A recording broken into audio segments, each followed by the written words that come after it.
What? Eu sou o Vlad Oliver. Deixa eu dar uma explicação para vocês.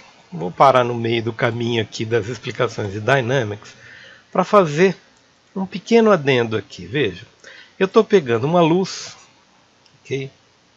Essa luz vai ter algumas características, ok?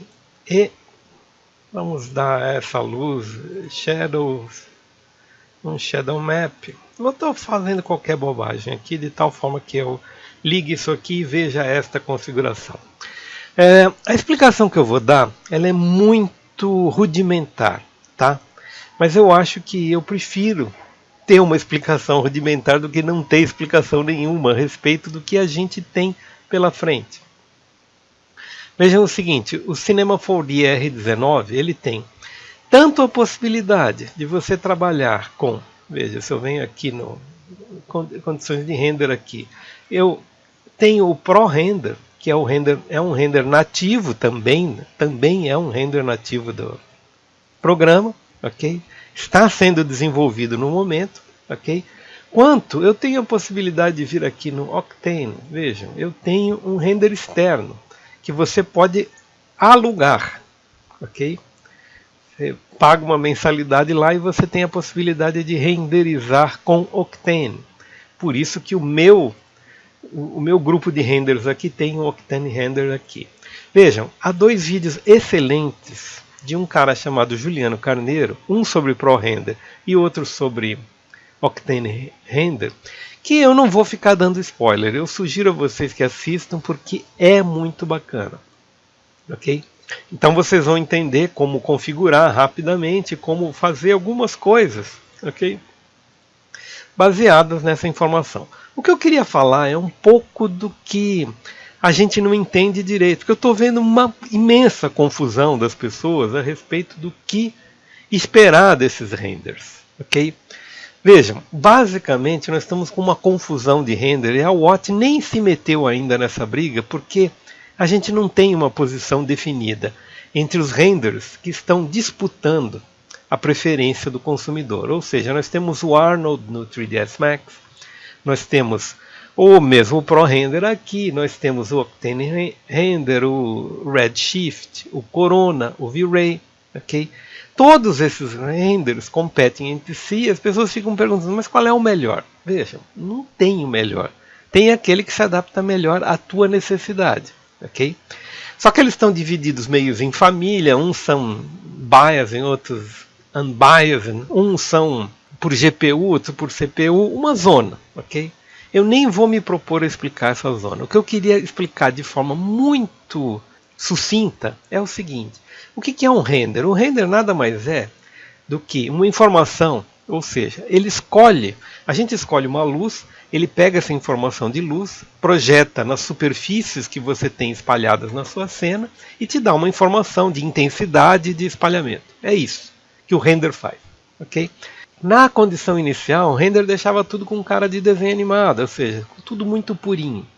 Aí, os estudiosos do fisicamente correto, eles começaram a tentar incrementar o sistema por um sistema fotônico, ou seja, ele calcula uma certa quantidade de pontos espalhados pela cena e te dá um espalhamento de luz. E eles começaram a ter, portanto, coisas tipo, eu venho aqui no Effect, eu tenho Global Illumination e tenho Ambient Occlusion em algum lugar. Basicamente esses dois aqui. Tem outras coisas, mas não vamos explicar, vamos ficar nesses dois. O Ambient Occlusion e o Global Illumination, eles são duas condições, tá? Especialmente o Ambient Occlusion, que geram um mapa. E esse mapa, grosseiramente falando, é uma espécie de monte de sombra que ele calcula para dizer se o objeto é mais reflexivo ou não, se o objeto se o objeto for de tecido, ele reflete a luz de uma maneira diferente do que se for um espelho, uma coisa assim, e assim por diante. Ou seja, o cálculo final é um mapa de claros e escuros que ajudam a dar realismo à cena. Portanto, o render deixou de ser aquele render de desenho animado. Só acontece que, primeiro, os videogames, por causa duplicidade de processo de cálculo aqui, eles não incorporavam o Ambient Occlusion, ok? Porque é um render a mais, é muito difícil de processar. O que eles faziam? Tinha que tentar enganar. E aí, o cálculo do Ambient Occlusion, muita gente que faz, por exemplo, cenários, apresentação de cenários, sabe que o seguinte, que o cenário que você cria, o render interno, tal, não sei o que, aquela salinha que todo mundo faz aí quando é arquiteto, não sei o que lá, aquela salinha, ela tem um mapa de Ambient Occlusion. Se você não mover nenhum dos seus objetos na cena, é muito provável que um mapa seja o mesmo, ok? Então, você pode calcular uma vez só e duplicar esse mapa, e ir aplicando o mapa sobre a referência aqui.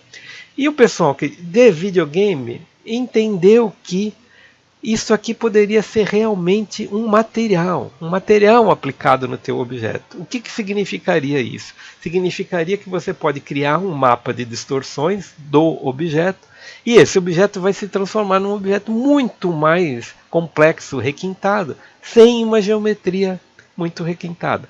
Isto é o PBR, ou seja, o Physically Based Rendering.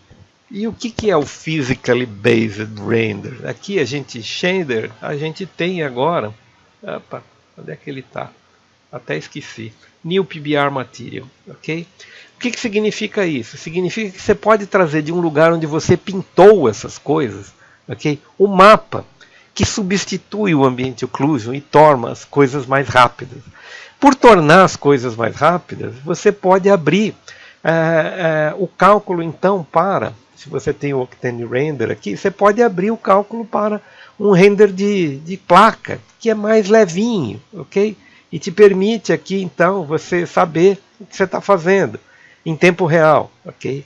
Agora, por que eu estou dizendo isso? Porque muita gente confunde tudo. O PBR é um novo ramo, ok? Não adianta você dizer assim, olha... Para você fazer um render bonito, vai lá, liga o Physical, liga o Effect, Global Illumination, Ambient Occlusion, liga Depth of Field e pronto, vamos lá e rendera a coisa. Você está somando um monte de lixo, entendeu?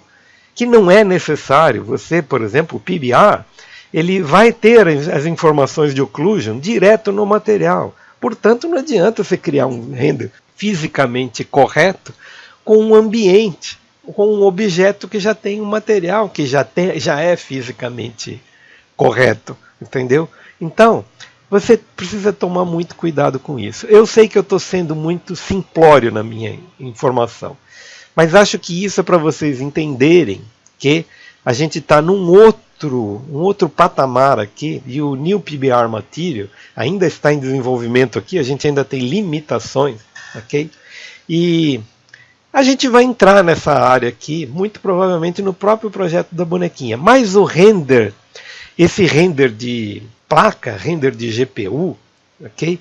Ele é um render muito mais para look dev, para você ir entendendo. Você não sabe qual é o objeto que você está criando um objeto reflexivo, a roda de um carro, uma coisa assim, e você quer entender como o ambiente se relaciona com aquela roda, não quer ver só essa massinha cinza aqui, então você vai vendo, com a tua janela, você vai vendo a construção daquilo. Mas não é o render indicado. O render indicado ainda é o render que você tem condições físicas para trabalhar, ok? No entanto, ele é um excelente substituto para a quantidade de cálculo que você precisa. Ele é muito mais rápido. Então você tem que pensar direito antes de escolher o render que você vai escolher.